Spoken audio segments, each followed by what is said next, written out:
Someday I'm gonna live in your house up on the hill. And when your skinhead neighbor goes missing, I'll plant a garden in the yard and glowing roses on a flatbed. You should see it, I mean thousands. I grew up here till it all went up in flames, except the notches in the door frame. I don't know when you got taller. See our reflection in the water off a bridge at the Huntington. I hopped the fence when I was 17. Then I knew what I wanted.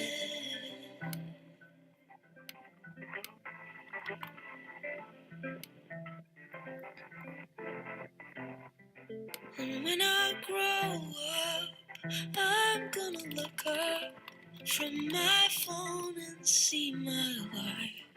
And it's gonna be just like my recurring dream. I'm at the movies, I don't remember what I'm seeing. The screen turns into a tidal wave.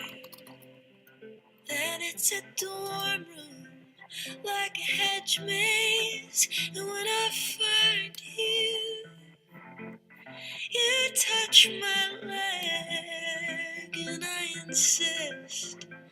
But I wake up before we do it. I don't know how, but I'm taller. It must be something in the water. Everything's growing in our garden. You don't have to know that it's haunted. The doctor put her hands over my liver. She told me my resentment's getting smaller. No, I'm not afraid of hard work. I get everything I want. I have everything I wanted.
Hello, everyone.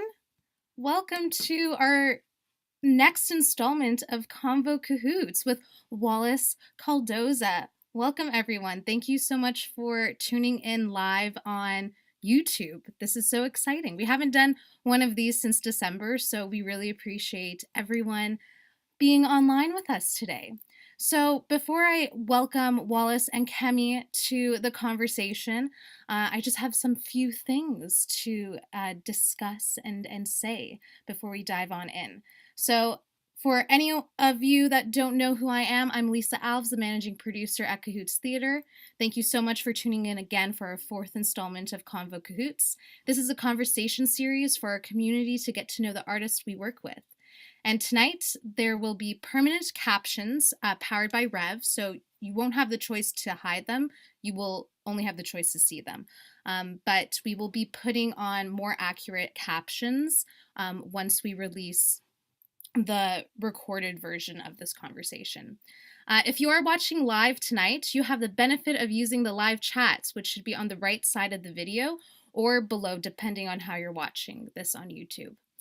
Please interact with us in there, and if you have any questions for Wallis or Kemi, just please send them so I can pass them along. Before we start, I'm just going to describe myself and what my frame looks like for those who need that accessibility. I'm a white Portuguese woman wearing a green loose turtleneck sweater, and my brown hair is tied up in a bun. Behind me is a very messy, disorganized bookshelf with post-it notes, and Wallis and Kemi will be giving a description of themselves once I pass the floor to them, or the screen, since we're on Zoom. Next, I just want to acknowledge the land. Cahoots Theater operates on the land of the Anishinaabe, the Haudenosaunee, the Chippewa, the Wendat, and the Mississaugas of the Credit. This land is known by many names, such as the Treaty 13 Territory and Dagaronto, which is a word from the Mohawk meaning trees standing in the water. Dagaronto has always been a meeting place because of how the waterways intersect. Cahoots works within the Wampum Belt Covenant, and which is known as the Dish with One Spoon Territory. This is an agreement between the caretakers of the shared territories and hunting grounds. Today, Dagaronto is home to many diverse First Nations, Inuit, and Métis peoples. We recognize the ongoing stewardship and how together we are part of this collective responsibility to share the territory and protect the land. No one on the air, though, is actually in Dagaranto tonight, which is the beauty of what technology provides. I'm currently working on the land of the Mississaugas of the Credit and the head of the Lake Purchase Territory, which is also known as Treaty 22 and 23, colonially known as Mississauga. Now, I'm excited to welcome Kemi and Wallis. So you two can come on screen, or you can stay hidden until I pass the floor over to you. Hello. So tonight, Kemi King is interviewing Wallis, and Kemi is a writer, director, performer, and artist and deviser. Some of her work has been produced by Obsidian, Canadian Stage, and she has created and performed works with Soul Pepper Theatre and as a part of Paprika Festival. She is currently studying and exploring performance at Queen's University with a major in drama and a minor in gender studies. She is one of the co-founders and artistic director of Yikes, a theater company founded in her second year of undergrad. Kemi is always excited for a learning opportunity with different types of artists and collaborators. Kemi is passionate about the arts and the way it can be used to help shape social consciousness. She is streaming live tonight from Crawford's Purchase Territory, also known as Kingston, Ontario. Along with the Anishinaabe, the Haudenosaunee, the Chippewa, the Wendat, this region is home to the Seneca and Mohawk. Welcome, Kemi!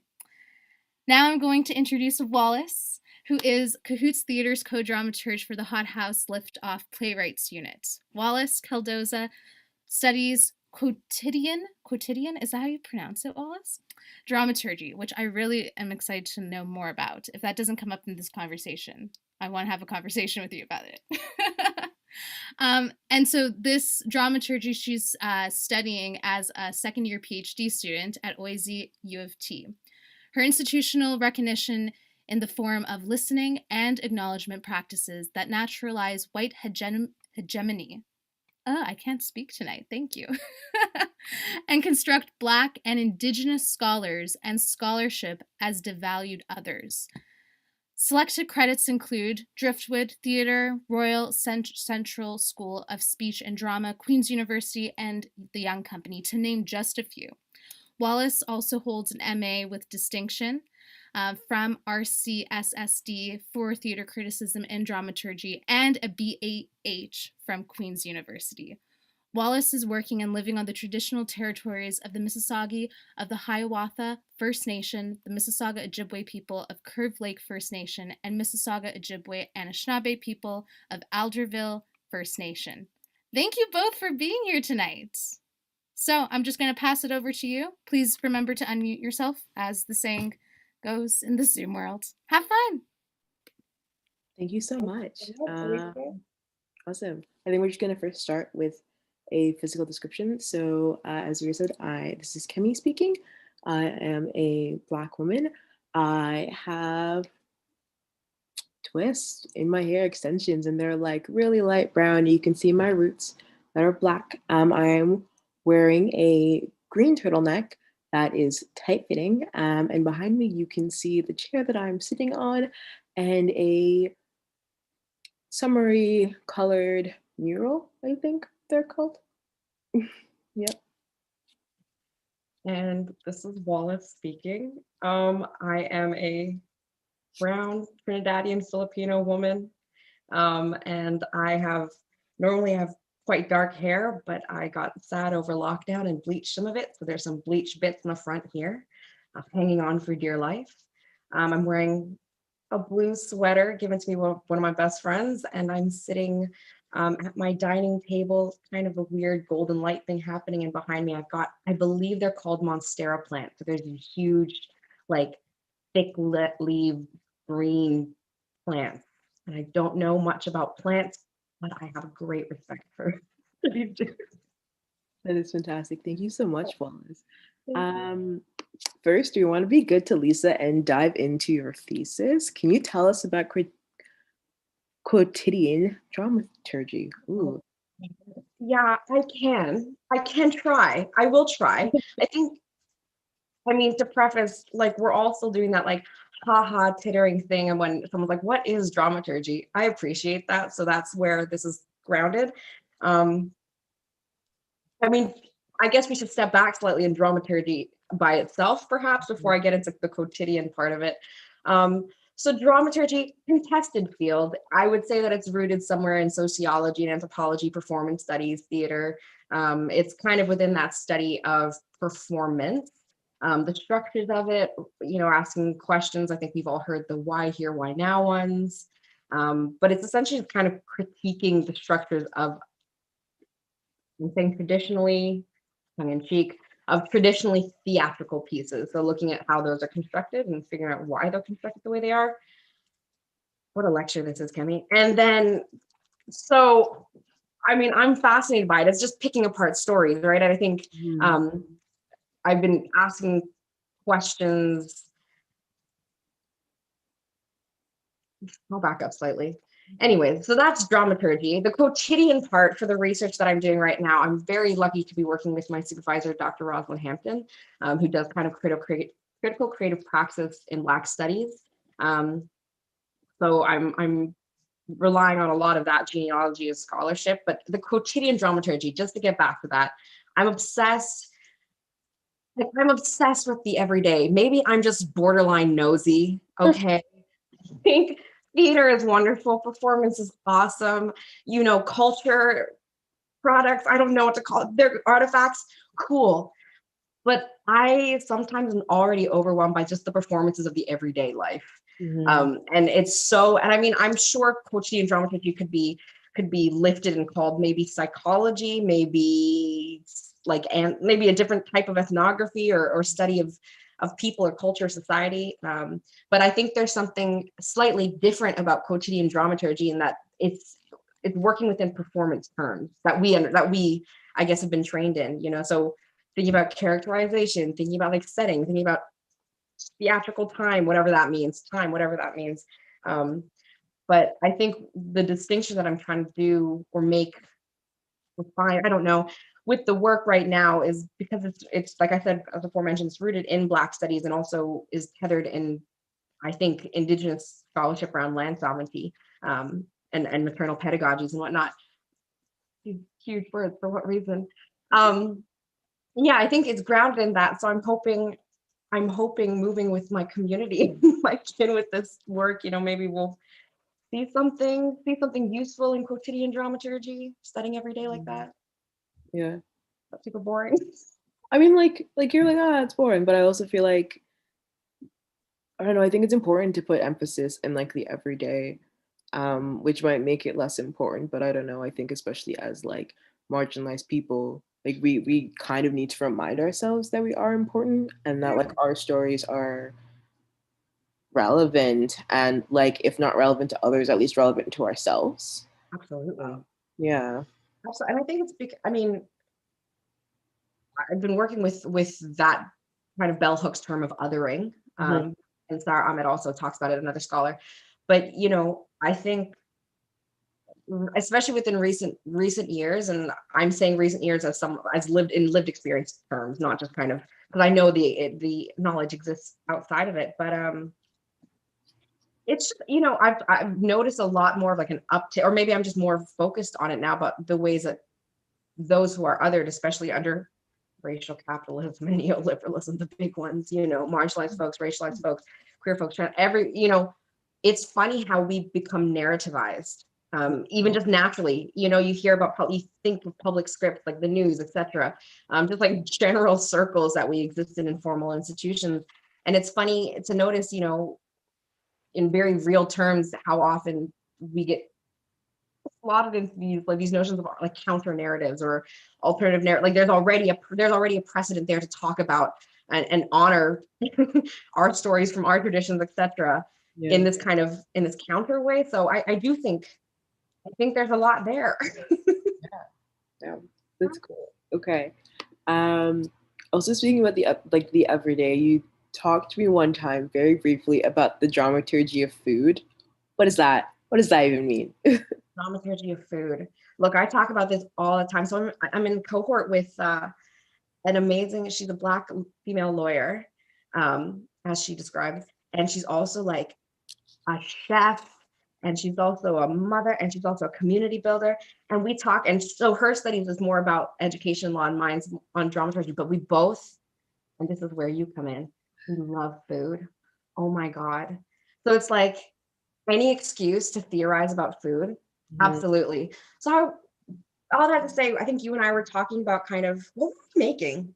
We're both making food. Yeah, I think so.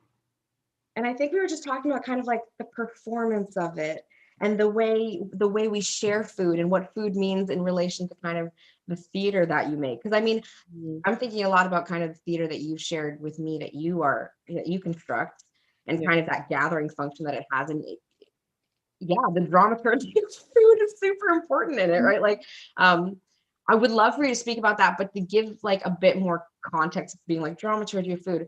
The small anecdote I shared with Kemi was when I was doing my master's, there was a professor at my school who he was studying the performance of fine dining, and I was like, this is big brain energy. To be like, I'm going to do a PhD, and you're going to pay me to study the performance of fine dining. So he was just in London, just at the fine dining establishments, just eating and research. I was like, and we're out here doing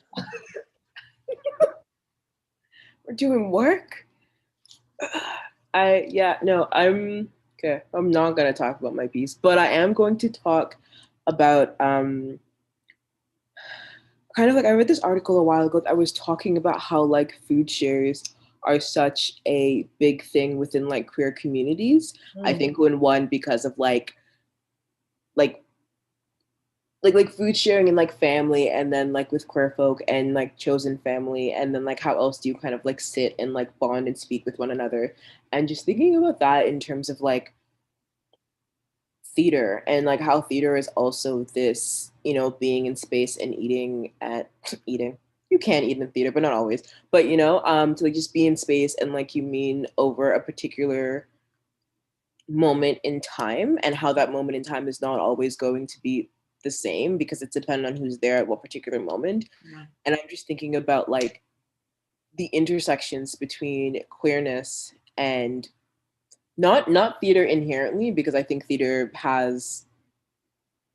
Western theater has done a lot, but I think maybe just like the theater that like we're making, or the theater that like our peers are making, the theater that we want to see, and how that within itself might be inherently queer or like racialized, radicalized. Like, yeah. There's a lot of threads there. Pick one. It's so interesting too, because when I hear you speak and I'm thinking about kind of the way you framed it, and I don't think this was your intention, so pardon me for making that quick jump, but it's one of those things where it's like, I mean, theater and the theater that we make, because we have a lot of contentions towards kind of hospital theater, I don't know, theater of the state, as it were. It is in many ways, like when you put it like that, that's a metaphor that does something for me in terms of being like, theater is consuming. It's an act, right? Like that is an act of consumption, an act of feeding too, right? Like we create, at least the theater that I enjoy creating often feels there's a relation to kind of how I feel when I feed people, right? Like I think anyone who's in relation with me, I freaking love cooking up stuff, baking stuff, feeding. And that's part of like family tradition, of course, part of friend tradition. But in a way, I've never really until now, like that connection where it's like, and it feels like that, like it feels like feeding. And it also feels like I can sit down and eat with. Yeah. And that is, I mean, to your point regarding kind of the queerness of that, I mean, the fact that you even pointed out, I was like, and normally we don't eat in theaters, right? Like we're not supposed to. But in the theater that I've made with, I've been in theatrical spaces, and this is what the quotidian dramaturgy is, where it's like, but I eat with we eat when we make stuff. Yeah. Right? Like that's like part of tradition, right? Like there's quite, I don't know, it feels good. That makes sense. Yeah. I'm thinking about like quite literally that like feeding and like being fed. It's like if I am going into a theater space or like seeing a show, that like it's not just about getting something from it. It's about being fed. It's about feeling full. And I think about like, okay, I've never actually been to like dinner theater, but I think I would love it. I feel like I would love it. I don't know why I wouldn't love it, but you know, it's these ideas of like these rules that have kind of been made and placed upon theater, and like what form it's allowed to take and what form you're allowed to take when you're in that space. But it's like when you're inviting your friends for dinner, when you're inviting like people to share with you, and like my brain is saying to feed them a party, but that's not what I mean. But like to, you know, to feed that, and it's like why have we stopped inviting people's whole selves into the theater? You know, like we prescribed rules, and like it's kind of what's the word I'm looking for? With like relaxed performances, we're kind of doing that where it's like, okay, like we're adjusting, or it's like you can leave, or like I don't know. I'm just thinking about one, the restrictions that we've placed upon ourselves, and then two, it's like how could we possibly move forward, one into access, and then two into like community, just being able to have people's whole selves in the space, you know? It's like, why are we not only limiting people but limiting our own personal potentials? Right. Those are big questions. I mean, like, yes to everything. So like, absolutely. Why doesn't it feel good is like the big question. Like, why? And you're right. Why do we police how much, like, why do we police our theaters essentially? Yeah. Right? Like, and that is again a very oversimplification of a more nuanced question, because I think a lot of it comes down to capital and resources and material stuff that needs to be done in logistical policy work, and it requires, I think, and I struggle with it. I think you and I have had these conversations a lot in the past, well, throughout pandemic, and I will say, you know, I don't think it's our conversation has been unique. I'll say that I've had a conversation with quite a lot of the people with who I care towards, about kind of like the viability and tenability of theater. Like what are we going to make now? Like this is because of the industry being stopped, et cetera, you know, all that to say, I get nervous talking out loud. All that to say, very difficult to imagine what the future of theater could be, within the terms and the rules that you were alluding to earlier, within the Western frame, right? Within the way that we have done theater in the past, and the way that it was kind of codified and made as a formal process and institution within whatever nation, and usually to assist in creating kind of an idea of nationhood and stuff. I love that there's fissures and cracks in that thing that was apparently monolithic. There are people that are still making theater like every single day around us. There are still people who are planning ahead. I mean, Cahoots is a great example of people who are actually putting money where their mouth is and where the work is, and then getting it done. And it's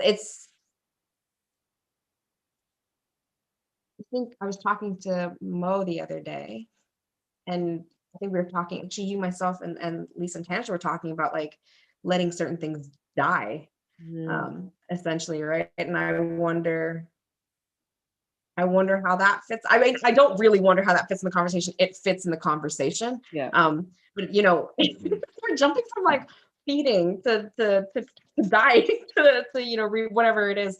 How can I focus this? How can we focus this? I'm gonna focus it with words you have said previously, and Right. the words are abolish theater. What do you mean? Okay. The nuance is abolish Canadian theater, like the Canadian part, like that part, and then theater, the Western construction parts. So there, like I said, there have been discussions that I've been engaged in, and it's a discussion around, you know, we're going through a period of a kind of transformational justice. And again, I'm saying that speaking for a certain genealogy of thought. Yeah. You know, I would say look up Cyrus Marcus Ware, look up Raven Wings. I think those abolitionists are very much doing that work of conceptualizing that I'm calling attention to. And which institutions can be saved? You know, which ones are worth, are reformable, are transformable, or whatever the word is for that action. So when I'm saying like abolish theater, it's living in that realm where it's like, I just, in terms of Canadian as a state, and then theater as whatever it is in the Western world under certain types of sentiment, can it be, I don't know, can it be reformed? I don't know. I mean, we have to name it, right? Like the theatrical industry that we've been trained into and co-opted and conscripted into works in favor of upholding white supremacy. Like that's really, like that's when I say abolish theater, I'm saying I don't support white supremacy in our institutions and in this work. So it's, in many ways, that's another shift into me being like, and I cannot do the work. I feel a grief about not being able to do the work in the theater industry profession, whatever that means. Yeah. So, the shift to the quotidian, the shift to the academy, a shift to that, and shifting into work, into the work of saying no to projects that don't do the work of abolishing that white supremacy. It's slow going. It's a testing thing. I'm not graceful about it at all, as is evident, but that's the spirit behind it, essentially, is that it's just, we can't, and afford is the wrong word because that sounds like money things, but I don't know. I'm not super keen on losing more of the stories from the people and the people that I call kin, like I just, and I'm really not really into the idea of allowing those stories to be further co-opted into spaces where they can be commodified and commercialized. Sorry, I don't know. No, sorry. No, sorry. I'm not sorry. No, sorry at all. Absolutely. Yeah, like, I mean, would you look? Let's look at kind of training, right? Like, I'm saying this because we have a shared connection in terms of being trained through Queen's University, right? Like through that department. And it's not like I've not been vocal about about the hurt that comes with that, as it comes with the hurt, to give a little bit more nuance, I suppose, when I was talking about abolish Canadian theater, that came from a lot of going overseas to do my master's. Very grateful for that opportunity. I am aware. And going over to London, UK, because I thought that was kind of like, oh, I'll learn something, something original from this spot, the seat of the colonizer. Like, I don't know, I'll learn something about theater and drum. Like, nah, like things are things. White supremacy is white supremacy. Wherever you go, that is what it is. And it's, thinking about it in terms of institutions, especially, growing, being trained in those institutions. I only bring it up and share that connection with you in terms of being like, and it's like ingrained. It's like, it's deep, the stuff. It's not just, I'm not just talking about theater companies. I'm talking about the educational part of it. I'm talking about all of it. I could list it all, but that's so tedious. Yeah. And it's like we've been talking about how tired we are, just like in general. And it's this like change that we want to see. And it's like, I don't want to be like, oh, how are we gonna do this? Who was gonna do this work? You like, I just wonder, especially now that we're in a bit of I'm gonna call like a buffer period, because like the essence of what we have, as theater artists, have claimed that what we are is really not possible right now, and we're already in a space of changing and rethinking and like doing the thing that we do in improv and play.